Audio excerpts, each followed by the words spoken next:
Ave Imperator. At long last, it is time for us to discuss the Abyssal Crusade. I shall review the causes and consequences of this crusade, as well as providing the background lore that you need to understand this, a truly sad and sordid tale. This has been a requested piece of lore for some time, so I would like to give a special shout out to Brother Gray999 for requesting it. Without any further ado, let us delve into the Age of Redemption. The 38th millennium was a time of great strife and sorrow. In the wake of the vicious ecclesiarchal purges instigated by Saint Basilius the Elder, who we shall speak more of soon, a warp storm of freakish power arose during 321 M37. A warp storm, for the uninitiated, is a cataclysmic disturbance in that other dimension known as the warp, which seeps between the barriers of dimensions into real space. This benighted realm is a dark mirror reflecting all the emotions of humanity. Strange beings known as demons arise from the spiritual excess of all creatures with souls, and they wait, hungering in the violent swirls of the warp for their chance to strike. For those beings, a warp storm is a chance to step into our realm, the material plane, and bring the evil fruits of our spiritual exhaust back to us. This storm is called Dionys, and it fully enveloped 12 systems, sending ripples across the arms of our galaxy as it raged. Incidences of mutation, demonic incursion, and chaos cultist activity increased fourfold, literally overnight. Most concerningly, it was not just citizens of the Imperium who were affected by this grotesque influx of chaotic energy. No. Many Space Marine chapters, those loyal guardians of the Imperium, found that their homeworlds were particularly afflicted by Dionys. Warp storms themselves sometimes exhibit a species of malign intelligence, as was most certainly the case here. For these Marines, it became obvious very quickly that their gene seed stores, those stalks of their genetic inheritance from their Primarch, had been particularly corrupted, as their new recruits showed marked signs of mutation, severe examples of the flaws inherent in their gene seed, and other signs of chaotic blight. With such examples of impurity, normally these chapters would have been subjected to extreme censure by the Imperium. Most likely, they would have been immediately declared traitorous and then purged by the servants of the Ordo Hereticus of the Inquisition. That, however, was not to be their fate, as you shall soon see. Here, the cursed chapters were presented with a different choice. When the Ecclesiarch, Saint Basilius the Elder, heard of what had befallen the Space Marine chapters, he bade them come before him with all haste to be judged. Upon their arrival, they were charged with undertaking a penitent crusade to give them a chance to cleanse themselves of the suspicion of chaos. They were ordered to invade the Eye of Terror. The Eye of Terror is a seeping, immaterial wound in the fabric of real space. Within the bounds of the Eye of Terror, they were ordered to purge as many demon worlds as they could within before falling, thereby redeeming their chapter in the eyes of the Imperium. This oath and the campaign that followed became known as the Abyssal Crusade. The chapters hastily called a council of dismay to discuss the choices they had been given. There was very little discussion to be had. After mere hours, they acquiesced to the demands of Saint Basilius and assembled their fleets. 1 year later, the penitent crusade, dubbed the Abyssal Crusade, weighed anchor and sent all of their assembled might into the Eye of Terror, now dubbing themselves the Judged. Their sigils were blacked out, their communications dormant.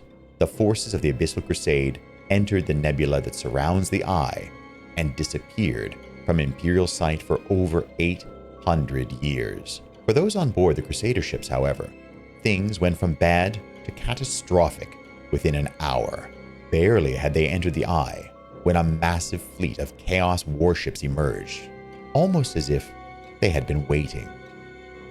Twisted hulks, leering with demonic energies, and strange hybrids of flesh and steel spewed their hatred toward the loyalists of the Abyssal Crusade.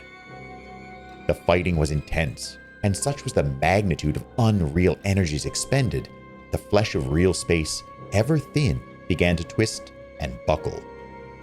Within an instant, the forces of the Abyssal Crusade were hurled across space and time throughout the Eye of Terror, and without reinforcements or hope.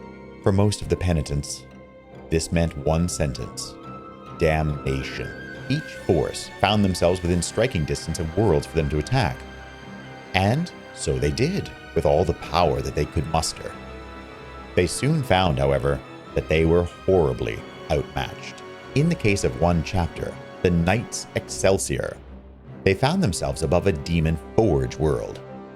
A forge world is a ghastly place where demons are bound within specially blessed engines of war and fed a rich diet of souls and blood before they are turned upon the forces of the Imperium. These monstrosities are a bane to any loyalist force and are incredibly difficult to destroy. Even besting just one such engine is cause for great celebration. With the prospect of removing an entire forge world from the equations of war, the Knights Excelsior prepared to attack and praise the Emperor.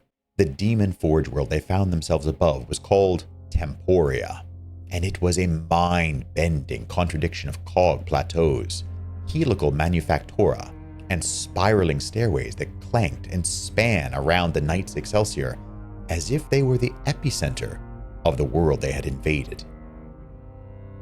The knights saw soaring buildings with what they believed to be fantastical statues of evilly corrupted beasts upon them. But then, those nightmarish figures unfolded themselves from the peak they inhabited and fell towards the Space Marines. Their maw-mounted weapons opened, and hellish fire erupted from within. Those flying beasts were not alone either. Innumerable demon engines clattered from the sweltering forges of each cog complex as red-hot lava rained upward towards the intruders in defiance of physical law. Unbowed, the Knights Excelsior began a fighting retreat back toward their dropships and made their attackers pay a fierce toll in blood. The creator of these demon beasts, warpsmith Valadrak, allowed the knights to re-embark upon their strike cruisers before setting forth an electricity-eating demon fashioned from the tortured machine spirits of countless cogitators. Within an instant, the Space Marines were undone. The machines aboard their ships rebelled. Their very war gear froze in static-filled disruption. And then, the hellish machine spirits of the demon forge world Temporia descended upon them, seized them in their claws, and thrust them into the immolating soul forges of Valadrak's fortress. This was the fate of almost all 30 of the chapters of the Judged. Unending, one-sided battle followed by defeat and corruption. The ecclesiarchy, of course, disavowed themselves of any knowledge whatsoever or responsibility for the sudden emergence of hordes of never-before-seen warbands raiding the regions surrounding the Eye of Terror, and indeed, they forcibly suppressed any who would have given blame to the ecclesiarchy. However, in 121 M38, nearly 800 years after the outset of the Abyssal Crusade, Konvak Lan, the chapter master of a relatively unknown chapter called the Vorpal Swords, managed to return from the Eye with a third of his chapter intact and a few other survivors from chapters of the Judged. After being thoroughly tested for corruption under the most stringent of protocols and being cleared by the Inquisition, Lan then laid a shocking charge supported by proof found during his time in the Eye that his chapter, the Vorpal Swords, had been falsely accused. He declared that the whole Abyssal Crusade had in fact been a plot of chaos to corrupt as many Astartes as possible, thus to swell the forces of Chaos Space Marines beyond what the Imperium of Man could hope to combat. After this proclamation, and with the full support of the Inquisition, Lan and his surviving Vorpal Swords then immediately mounted an assault upon the residence of the false Imperial Living Saint, Basilius the Elder. The Vorpal Swords, alongside the tattered remnant of a few other members of the Judged, blazed with righteous anger, and they penetrated the defenses of Basilius's palace. Within, they found the liar saint, ancient beyond all possible measure for a baseline human, and swollen with the power of his patron gods.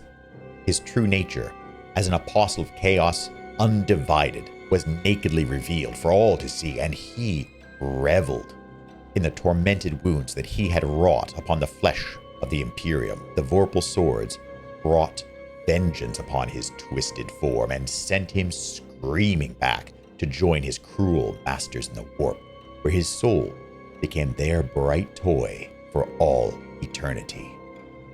In less than a standard year, every known sepulchre and shrine dedicated to the false saint was destroyed. After his execution, an Edict of Obliteration was carried out. What this means, the Edict of Obliteration, is that the person in question is then removed from all sources of history, all books. Any resources that mention him, any iconography that features him, will be destroyed utterly.